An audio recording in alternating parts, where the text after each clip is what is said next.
অনেক দূর দূরান্ত থেকে কিন্তু অনেকেই চলে আসছে এই শীতের সকালের খেজুরের রসের স্বাদ উপভোগ করার জন্য।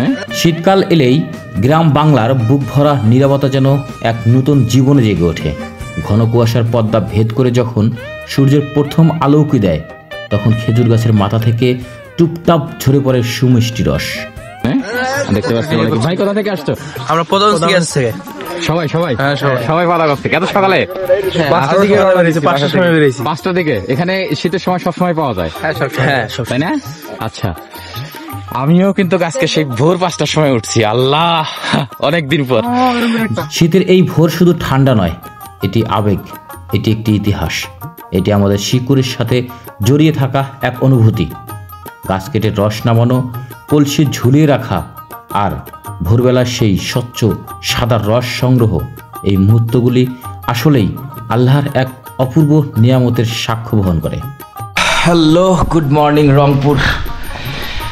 অনেক দিন থেকে ট্রাই করতেছি যে আসলে আমি অনেক সকালে উঠবো, 5:30 6টার দিকে উঠবো। অবশেষে ফাইনালি আজকে আমি উঠে পড়ছি ঠিক 6টার সময়। উঠেই কিন্তু শীতের পোশাক পরে নিছি, নিয়ে আমার এই যে ব্ল্যাক বিউটিকে বের করলাম, ব্ল্যাক বিউটিকে বের করে ফেলছি। তবে সকাল সকাল একটা দুর্ঘটনা ঘটে গেছে। গাড়িটা বের করতে গিয়েই এই চিপা একটু অনেক বড় না খুলে শর্ট করে খুলতে ফেলছি, তো ঠাস করে গাড়িটা পড়ে গেল। যাই হোক, একটু কোথাও গেলে এবং দুর্ঘটনাটা একটু খারাপ লক্ষণ। তারপরেও আমি থেমে থাকবো না, যাবোই আজকে সেই রংপুরের শীতের সকালের যে খেজুরের রস পাওয়া যায় এবং অনেক খেজুর গাছ আছে, সেই গাছগুলোর ওইখানে যাব। পাশাপাশি ওখানে যে রানিং যে খেজুর গাছ থেকে রস পাতেছে সেই রসগুলো খাবো।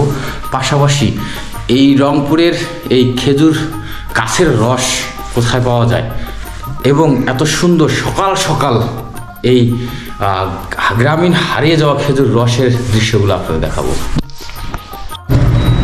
আচ্ছা, যাই হোক, আমি মোটামুটি মেডিকেল মোড় থেকে চলে আসছি হাসনা বাজারে। এসে আমি যাদের সহযোগিতায় আমি যাবো আজকে, অনিক না অনিক আর আমি মূলত সুজনের সাথে কথা বলছি, অথচ আমি সুজনকে চিনতেই পারতেছি না। মোটামুটি আমরা কিন্তু চলতে থাকলাম পিছন থেকে, আমরা যাবো এখন এইদিকে। আসলে এই জায়গাটাতে কীভাবে যাইতে হয় সেটার লোকেশনটা কিন্তু আমি আজকে এই ভিডিও দিয়ে দেবো। তো চলুন, আমরা কিন্তু চলে আসছি কাছাকাছি চলে আসছি, তাই না সুজন? অটোমেটিক আমরা কিন্তু এই রংপুরের আমার সেই কাঙ্ক্ষিত জায়গায় পৌঁছে গেছি। ওই যে জায়গাগুলো, দেখ, আমি একটু গাড়িটা ব্রেক দেই, তারপরে আমার সরঞ্জামগুলো একটু রেডি করি।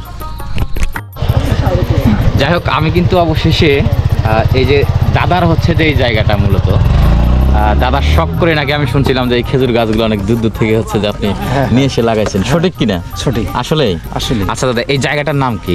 এই স্থানটার নাম? এই স্থানটা হচ্ছে আমার গ্রাম পূর্ব জগদীশপুর শাহপাড়া। পূর্ব জগদীশপুর শাহপাড়া? শাহপাড়া না, শাহপাড়া। হ্যাঁ। আচ্ছা, আপনার নাম কি? আমার নাম হলো মদন মোহন। তো এই রস বেচতে বেচতে এখন সবাই চেনে রসমোহন। রসমোহন, আচ্ছা, রংপুরের রসমোহন, তাই না? কতদিন থেকে এই রস বিক্রি শুরু হয়েছে, মানে এই গাছগুলা কতদিন হইতে লাগছে? গাছগুলা হইতে আমার 35-40 বছরে এগুলো লাগানো, তবে রস পাচ্ছি মানে 10-12 বছর ধরে। আচ্ছা, এই গাছগুলা নাকি আপনি হচ্ছে যে বিভিন্ন জায়গা থেকে সংগ্রহ করছেন, এরকম কোনো কিছু আসলে সত্যি? আসলে সত্যি, আমি অনেক ঘুরছি। এই কোনো নার্সারি এই খেজুর চারা করে না দেশি। আচ্ছা, তখন সব মানে গোটা মানে বৃহত্তর রংপুরে সব নার্সারি খুঁজি, যখন পাই নাই তখন এই চারা নিজেই বাড়িতে উৎপাদন করছি। আচ্ছা, করে এই বনায়ন করছি। তাই এটা প্রায় আমার 35-40 বছর আগে শুরুটা আমার। আচ্ছা, দেখ, মোটামুটি আপনারা যদি 5:30-6টার দিকে আসতে পারেন তাহলে আশা করা যায় যে এরকম মানে ঝগড়াঝাটি করে রস কিনতে হবে না, মোটামুটি অনায়াসেই পাবেন। আর সেই সময় কিন্তু একেবারে গাছ থেকে যে রসটা পাড়া হয় ঠিক ওই রসটাই আপনারা খাইতে পারবেন। মোটামুটি কিন্তু অনেকেই চলে আসছে।